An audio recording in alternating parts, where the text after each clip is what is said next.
cara baca Al-Quran yang mudah-mudahan lebih benar dan bisa dipertanggungjawabkan. Kalau hemat saya, kita akan coba kembali kepada islah, karena memang kita belajar metode islah, tetapi kalau bisa lebih baik dan lebih mendalam. Jujur saya sendiri belum tahu banyak tentang metode islah, karena pertemuan-pertemuan yang ada yang saya harapkan belum tercapai. Sehingga lebih condong, ya sudahlah, berdasarkan ilmu yang saya dapatkan saja dulu, tetapi tetap berbasis dengan metode islah. Hari ini kita akan belajar tentang tahsinul Quran. Hassana yuhassinu tahsinan, yaitu membaguskan. Jadi yang sudah bagus dibikin bagus, yang belum bagus mudah-mudahan bagus. Yang sudah bagus mudah-mudahan jauh lebih bagus. Karena belajar Al-Quran itu minal mahdi ilal lahdi, dari ayunan sampai liang lahat. Terus di dalam, mohon maaf, kaitannya belajar yang saya lakukan cenderung bisa dikatakan 31 atau 51. Apa maksudnya? 1 teori, 3 praktek. Sebab teori doang nggak praktek, hari ini bisa, seminggu udah hilang. Apalagi yang belum bisa. Yang sudah bisa aja jadi nggak bisa. Kenapa? Karena mengolah lidah, lisan, itu tidak mudah. Kenapa tidak mudah? Sudah terbiasa, sudah terpatri, sehingga sulit untuk merubah. Kita ini, mohon maaf, orang Indonesia pun terpecah-pecah, ada orang Betawi, ada orang Sunda, gitu kan? Ada orang Jawa dan sebagainya, terus harus mengikuti orang Arab, lidah Arab. Arab pun nggak sembarangan. Lidah Arab yang mana? Lidah Arab yang Quraisy. Bukan semua Arab. Jangan salah, tidak semua orang Arab baca Qurannya bagus. Biarpun dia orang Arab, tiap hari berbahasa Arab. Buktinya apa? Buktinya ketika MTQ orang Arab kalah terus tuh. Yang menang siapa? Orang Indonesia, orang Maroko, orang Malaysia. Orang Arabnya kalah. Itu buktinya. Dari tahun 84 salah satu dosen saya sudah juara 1 di Turki. Ternyata 84 aja sudah kalah. Apalagi sekarang lebih banyak lagi. Bahkan imam Masjidil Haram pun ada orang Indonesia.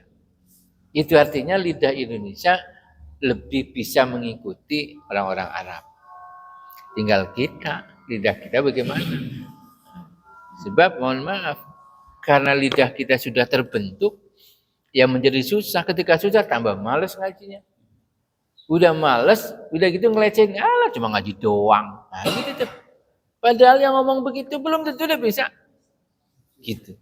Walaupun mohon maaf, boleh jadi dia ustaz. Tapi nggak jaminan seluruh ustaz ngajinya bagus.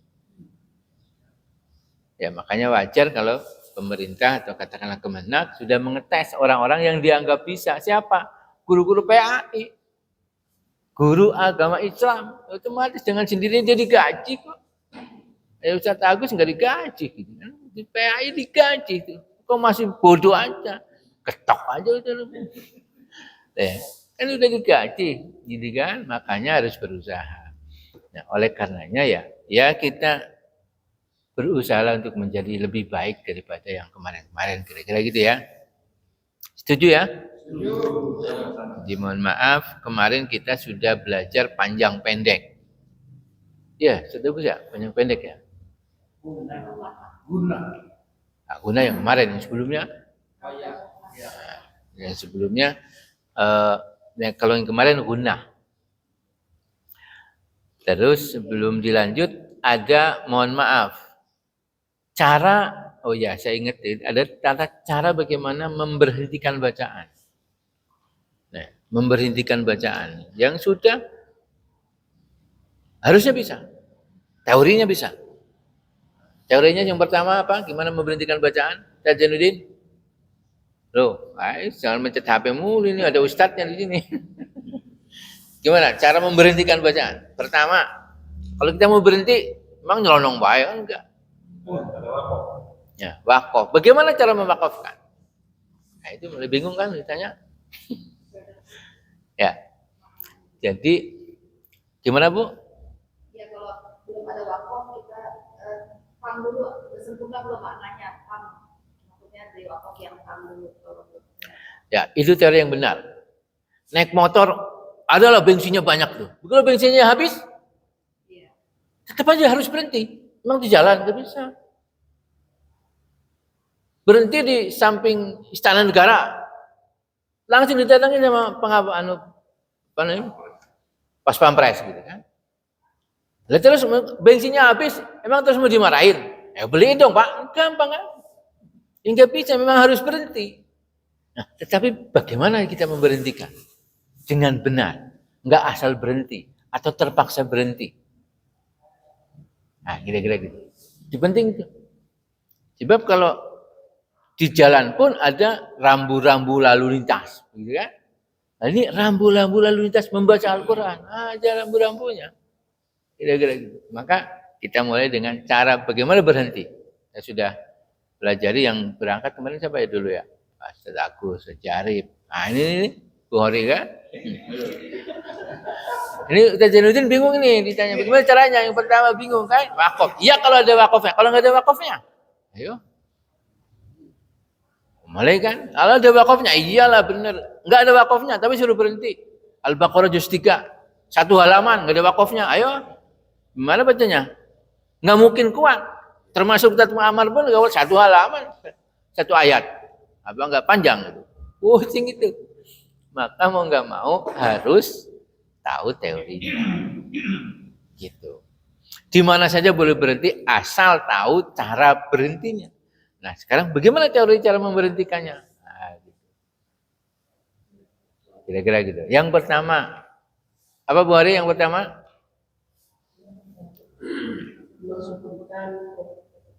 Ya, matikan huruf terakhir atau sukun huruf terakhir.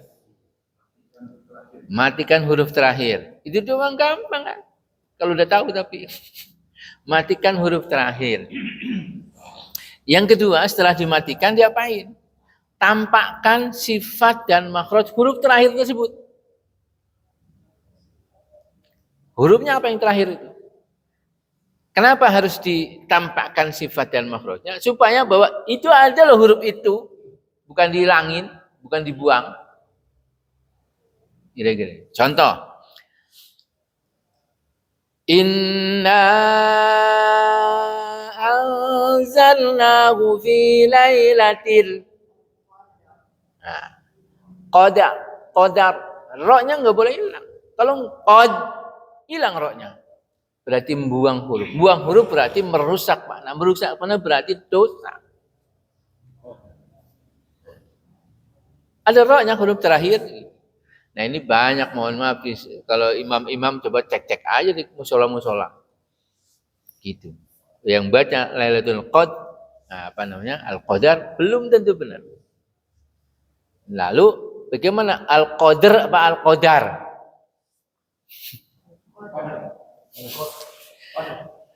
Ya, dua-duanya ada imamnya. Boleh aja.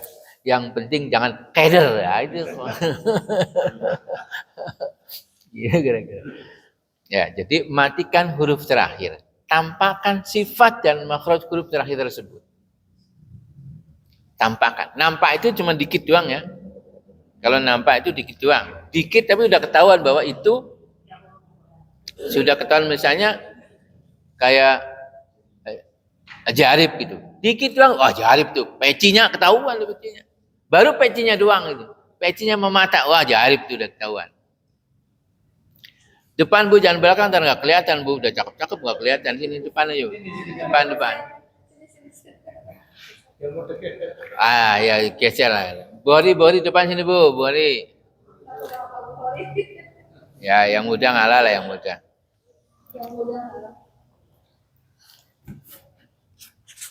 Depan kemana sih? Ini lo depan.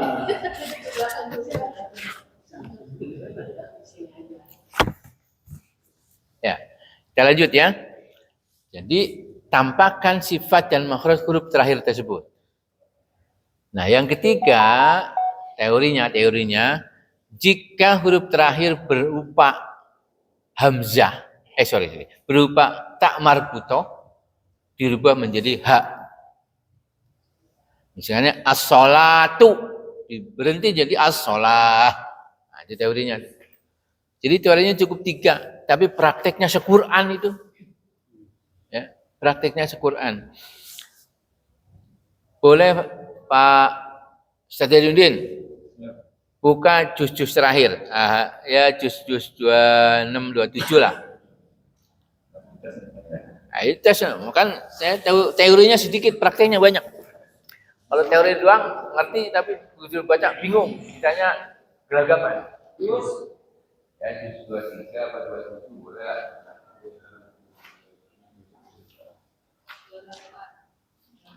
Apa 23? Biar pintar nyari ayat.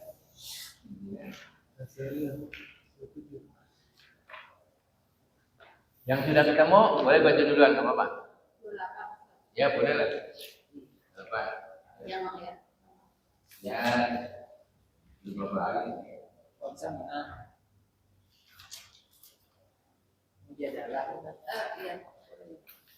أعوذ بالله من الشيطان الرجيم بسم الله الرحمن الرحيم قد سمع الله قول التي تجادلك في زوجها وتشتكي إلى الله والله يسمع تحاوركما إن الله سميع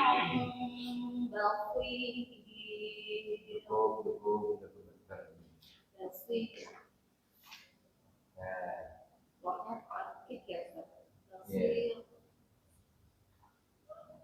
Nanti kita tuan-tuan kalau mau ngaji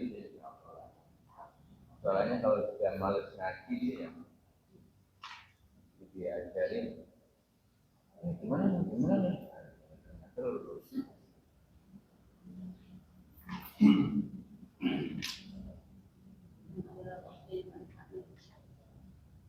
saya mau kalau berhenti di sini ini kan jimnya mati, ro-nya mati, huruf terakhir dari teorinya harus dimatikan. Bunyinya gimana Ustaz Janudin? Kali lagi? Ro-nya kurang dikit? Jadi nggak dengar saya. Ini? Ini haknya harus bunyi. Ya. Jadi huruf terakhirnya tetap harus tadi yang kedua tampakkan sifat dan makhraj huruf terakhir tersebut. Kalau enggak ada berarti hilang. Ngilangin huruf berarti salah. Berarti artinya sudah jelas beda. Gitu ya. Ini baru memberhentikan bacaan. Sorry panjang pendek belum ya ternyata ya. Saya lupa. Ya sudah, apa-apa. Jadi ini pertama bagaimana cara memberhentikan bacaan. Yang repot nanti kalau ayatnya panjang, kita napasnya sudah nggak kuat. Bagaimana? Kan mau nggak mau harus berhenti. Jangan ngarang. Teori tadi harus dipakai. Pastikan huruf terakhir.